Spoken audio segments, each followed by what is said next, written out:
Picture this. You're mid-conversation with someone and they say all the right words, but something feels off. You can't explain it, but your gut is already 3 steps ahead of your brain. That tiny little off feeling, it's not paranoia, it's pattern recognition. Your brain is quietly picking up micro signals the other person didn't mean to send. Because here's the truth. People rarely say what they're actually thinking, but their body is a leaky bucket. It spills everything. So today, let's decode the tiny behaviors that quietly reveal what someone is really thinking. Some of these are going to feel personal. Let's get into it. The first tiny behavior is the delayed smile. You say something friendly, and their smile arrives just a beat too late, like a page loading on bad Wi-Fi. A real smile happens almost instantly because emotion moves faster than thought. A delayed smile means the brain had to decide to smile. Decision equals performance. Researcher Paul Ekman spent decades studying facial expressions and found that genuine smiles involve the muscles around the eyes, and they appear almost automatically. Fake smiles engage mostly the mouth, and they lag. You see this everywhere. The coworker who greets you after ignoring your message. The date who forces a laugh at your joke. The relative who smiles when they hear your good news, half a second too late. Here's the uncomfortable part. When someone's smile has to buffer, they're not reacting to you, they're managing you. Number 2 is the sudden mirror. Someone shifts to match your posture, your tone, your energy, right when they want something from you. Mirroring in itself is normal. Close friends do it without thinking. It's called the chameleon effect, and it usually signals rapport. But when the mirroring is sudden and strategic, it flips meaning. The brain uses mimicry as a shortcut to lower your guard, because we instinctively trust people who feel like us. Psychologists Chartrand and Barg showed in a famous 1999 study that people who were subtly mirrored rated the other person as more likable and the interaction as smoother, without ever noticing the mimicry. Now think about the salesperson who suddenly leans the way you're leaning, the new friend who suddenly loves every band you love, the date who copies your slang 2 hours in. Genuine connection builds slowly. Instant mirroring is often someone's speedrunning trust. Number 3 is the eye dart to the exit. Mid-conversation, their eyes flick, just for a second, toward the door, the hallway, or their phone. That flick is a leak. The brain is scanning for escape long before the mouth admits it wants to leave. Behavioral researchers call these intention movements. Your body starts rehearsing the action, leaving, checking out, disengaging, before you consciously decide to do it. You've seen this. The friend who keeps glancing at the door while insisting they're totally fine. The manager checking their watch while telling you your idea is great. The date whose eyes keep drifting to their screen. Here's the thing. People will lie about being interested. Their eyes almost never will. Number 4 is the frozen face. You share something real, good news, bad news, an opinion, and their expression just stops. No reaction, just a still frame. Faces are supposed to move. Micro-expressions flicker across them every few seconds. When a face goes still, it usually means the brain is working overtime to hide something. This is what psychologists sometimes call emotional leakage suppression. The person is feeling something strong, surprise, jealousy, disagreement, and they're pressing pause on their face while they figure out what to show you. Think of the friend who goes blank when you mention your promotion, the partner who freezes when you bring up a certain name, the coworker who nods with dead eyes as you pitch your idea. A still face isn't neutral, it's a face holding its breath.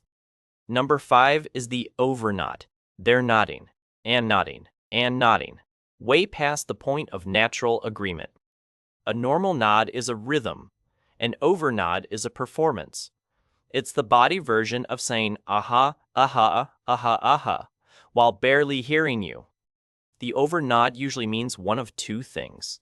Either they've mentally checked out and want you to wrap up, or they disagree but don't want the conflict. You see it in meetings when someone nods through every slide but asks 0 questions. You see it on dates when someone agrees with everything you say. You see it in family arguments when the yes is really please stop talking. An honest listener sometimes tilts their head, sometimes frowns, sometimes goes still. Constant nodding is often just polite escape. Number 6 is the throat clear before the answer. You ask a simple question, and before they respond, there's a small cough, a throat clear, or a sip of water. That tiny pause isn't random. It's a stall.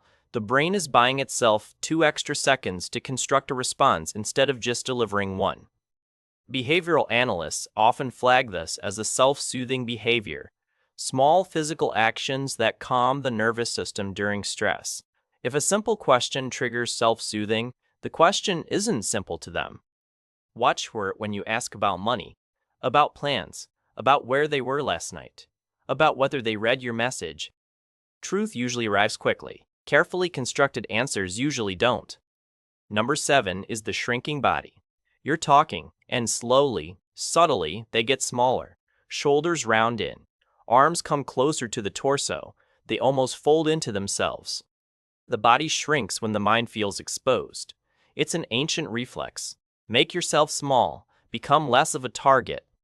Charles Darwin actually wrote about this in his 1872 book on emotional expression. He noticed that across cultures, shame and discomfort produce similar physical shrinking. Modern research keeps confirming it. You'll see it when someone gets called out gently, when the topic hits too close to home, when they're pretending to be confident but their body is voting the other way. Confident people take up space. Uncomfortable people quietly try to disappear inside their own hoodie. Number 8 is the smile that doesn't reach the eyes. Their mouth is doing all the work. Their eyes are just watching you. Real joy engages the muscles around the eyes, creating tiny wrinkles at the corners. Researchers call these Duchenne markers, named after the 19th century scientist who first studied them. Without those eye crinkles, a smile is basically a shape. A polite one, sure, but not an honest one. You'll spot it in customer service smiles, in photos where someone is trying too hard, in the ex who congratulates you but looks like they're reading a hostage note. The mouth can be trained. The eyes are stubborn. That's why they give people away. Number 9 is the sudden touch of the face. You ask something a little pointed, and their hand drifts up to the nose, the mouth, the chin, the neck. This is one of the most researched tells in behavioral science. When people feel psychological pressure, blood flow shifts, and small tissues in the face can tingle or itch. So the hand goes up. It's not proof of lying, it's proof of stress. And stress rises when someone is either hiding something or scared you'll misread them. You'll see it in job interviews, in tough conversations, in "I swear I didn't see your text." A person who was calm 2 minutes ago suddenly can't stop touching their own face. The face touch isn't the confession, it's the alarm bell before the confession. Number 10 is the feet that point away. Their upper body is facing you. They're smiling, they're laughing, but their feet are aimed at the door. Feet are surprisingly honest because most people forget to control them. The brain manages the face carefully and the hands somewhat carefully. The feet just get forgotten. Former FBI behavioral analyst Joe Navarro popularized this observation in his work on nonverbal communication, that the lower body often reveals true intent long before the upper body catches up. Watch feet at parties, at networking events, during long phone calls where someone is standing. The direction of the feet is the direction of the desire. If their feet are pointed at the exit, that's not just posture, that's a plan. Number 11 is the pause before your name. They're telling a story, and when it's your turn to be mentioned, there's a tiny stumble. A pause, friend. Names are emotional shortcuts. When someone feels close to you, your name flows out naturally. When something is off, resentment, distance, guilt, the name catches in the throat. Psychologists studying language and relationships have noticed that emotional distance often shows up first in pronouns and labels. My partner instead of your name. This guy I know instead of my friend. Listen for it in how coworkers describe you when you're not there, how exes talk about you at parties, how family members introduce you to strangers. A name is a small word, but when someone hesitates before saying it, that's a big signal. Number 12 is the laugh that arrives too fast. You say something that wasn't really funny, and they laugh immediately. A big, bright, well-timed laugh. Genuine laughter has a small delay. The brain has to process the joke, get the punchline, and then react. Instant laughter often means the reaction was preloaded. This is what social psychologists sometimes call affiliative laughter. Laughter used to build connection rather than express humor. It's not fake exactly, it's strategic. You hear it from people who want to be liked, from new employees around the boss, from dates who really want a second date, from anyone whose social survival depends on your approval. Real laughter is a reaction. Fast laughter is often a resume. Number 13 is the compliment that hides a question. They say something nice, but the shape of it is scanning you. Wow, you look expensive today. You seem really confident lately. You're always so busy, huh? It sounds like praise. It reads like a probe. Curious people ask questions. Suspicious people disguise questions as compliments. It's a way to gather intel without seeming nosy. You'll notice this from that one coworker who tracks your promotions, from family members who monitor your relationship, from friends who somehow always know your business. A real compliment lands and stops. A loaded compliment lands and waits for you to explain yourself. Number 14 is the sigh disguised as a breath. You say something and they take one slow, heavy breath. No words, just air. That's not a random exhale, that's a controlled reaction. A sigh you can hear is often disappointment they can't say. Behavioral studies on communication in couples repeatedly show that sighing is one of the most reliable nonverbal markers of unspoken frustration or resignation. The mouth stays polite, the lungs tattle. You'll notice it during money conversations, during parenting disagreements, when someone gives up mid-argument but doesn't want to admit they've given up. A sigh is the sound of a thought someone decided not to share. Number 15 is the eye contact that lasts a beat too long. Not romantic, not friendly, just held, like they're studying you. Normal eye contact has a rhythm. Connect, break, connect again. When someone locks in and doesn't blink or look away, they've shifted from listening to analyzing. They might be trying to read you. They might be trying to intimidate you. They might be trying to figure out if you believe the thing they just said. You'll feel it from someone who suspects you're not telling the whole truth, from someone about to ask a big favor, from someone who wants to make sure you feel their disapproval without them having to say it out loud. Comfortable eye contact feels warm. Analytical eye contact feels like a scan. Number 16 is the answer that repeats your question.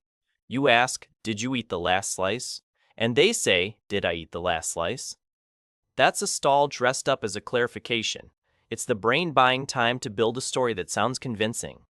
Communication researchers have found that repeating a question back, when the question was perfectly clear, is one of the most consistent signs of a scripted rather than spontaneous answer. You'll hear it during awkward interviews, in arguments about texts and timelines, in every crime documentary interrogation ever. Honest answers don't need an echo, they just come out. Number 17 is the silence that answers for them. You ask something important and they say nothing, and that nothing says everything.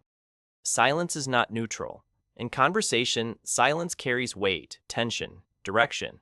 It tells you exactly where someone is, even when they refuse to speak. If you ask, "Are we okay?" and they pause for 5 seconds, you already have your answer. You just don't want it yet. You'll notice this in relationships that are quietly ending, in friendships that are quietly cooling, in jobs where your boss suddenly stops replying with enthusiasm. Words can lie. Silence in the right moment tends to tell the truth. So here's your slightly uncomfortable takeaway. People are almost always telling you what they think, just not with their mouth. The delayed smile, the pointed feet, the eyes that scan the door, the laugh that comes too fast. These aren't tricks, they're leaks, the mind trying to keep a secret while the body files a report. You don't need to become suspicious of everyone, but you can start trusting that quiet little voice that says, "Something's off here." That voice is your pattern recognition doing its job. Because once you see these tiny behaviors, you can't unsee them. And honestly, you'll never sit through a fake smile the same way again. If your brain is already replaying 3 conversations from this week, tell me in the comments which sign you notice the most. Subscribe so the next one lands right when your curiosity kicks in, and I'll see you in the next video.